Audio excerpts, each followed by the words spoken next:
Hello everyone, and in today's video I'm going to be testing out random devices with Moonlight.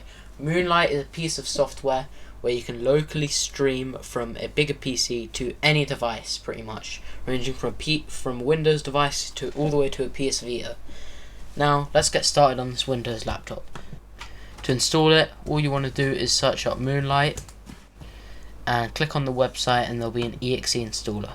Once it's installed, you just search for it and it's there. Now to use this, you click on the plus button on the top right, and on the PC you want to host, go to CMD and type in ipconfig, and on the correct network you just type in the local IP in here. Once you've done that, it will pop up here. Just click on it and it will show a pin here. You just type this pin into Sunshine and it will connect. As you can see, we are now in here after doing the pin pairing, and since we're using Ethernet, there's pretty much zero delay on the desktop. It feels like it's native. However, it is a bit blurry, but that is to be expected. It's not native. And this laptop is horrible. It is a Windows Chromebook, one of the only ones that he made, and it has an AMD 3015E, which is a very low end CPU. So it's quite impressive. Now the first game we're going to test is CS2, just to see if a proper PC game runs.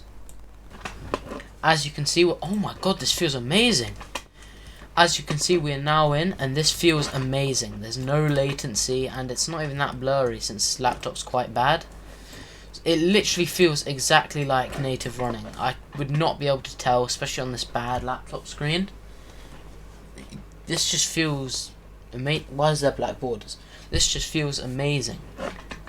Okay, it does dip sometimes, but for the most part, it feels really good playing this game. So yeah, this is entirely playable, especially since I'm connected to a good PC. So yeah, you could probably get good progress on this. Oh, there is mouse glitches. I'm not sure if that's the mouse or the game.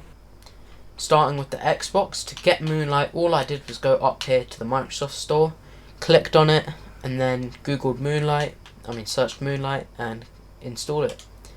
Now I open it, click plus, and you type in your local IP of the machine you want to connect to. Once you type that, the desktop will come up, and it will probably ask you for a pin first that you have to type into Sunshine. However, I've already done that, so I'm just going to click on the desktop.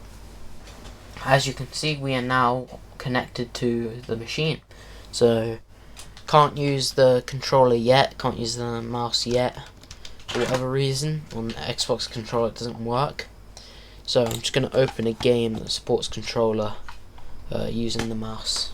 As you can see, we are now in the game, and there is some little drops.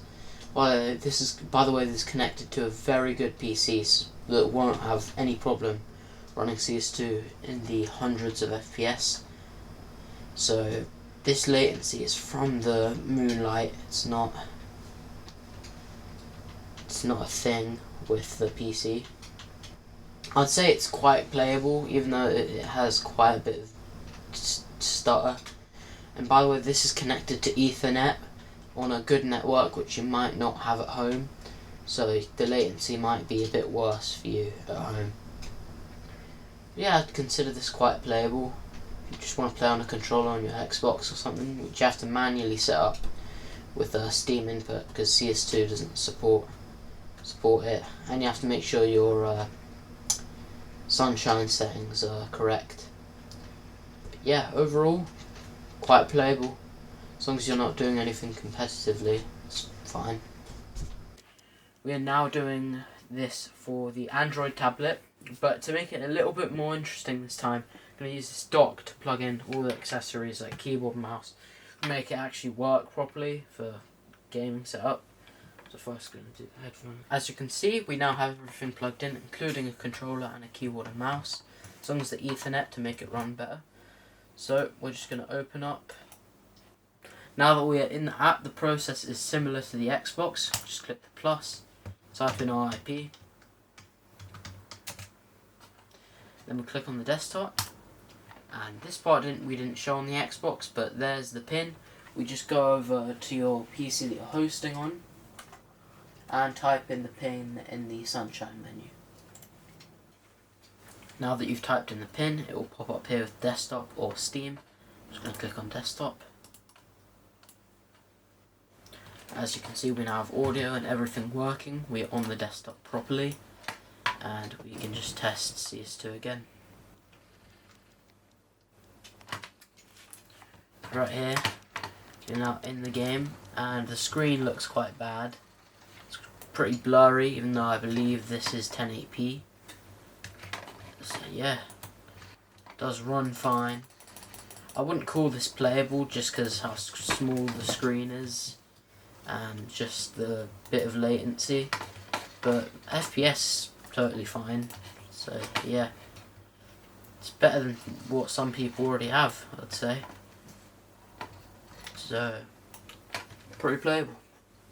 Controls work fine. I'm going to use the controller here. The right stick automatically sets to sort of moving the mouse around and such, and right trigger to left click.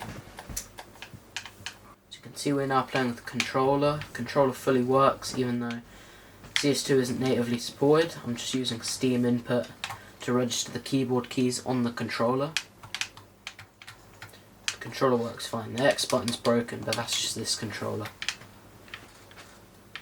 And so yeah, runs fine, I'd say. I wouldn't say you'd get into any pro level with this, especially with all the smearing and stuff when you move around.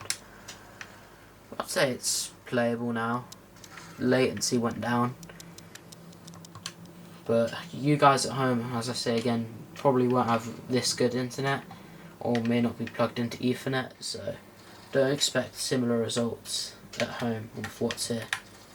As you can see, we are now testing Samsung DeX. It is the same on, since it's Android. We just go to the Play Store, search for Moonlight, and click on install. It installs pretty much instantly.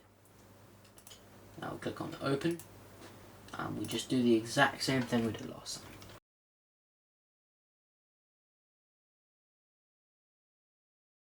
As you can see, we are now in here. This is probably one of the best ones so far, as it's the full screen. There's no black bars or anything. It's connected to the monitor. So just gonna open CS2 and see how it works, see how it runs. As you can see, we are now in the game, and I must say this one has the least amount of latency so far. Feels very good, even though there is quite the smear and quite bad quality, but it works fine in terms of smoothness. FPS feels smooth, and actually aim properly now. So yeah, it is much better than the last one. Definitely better than the Vita.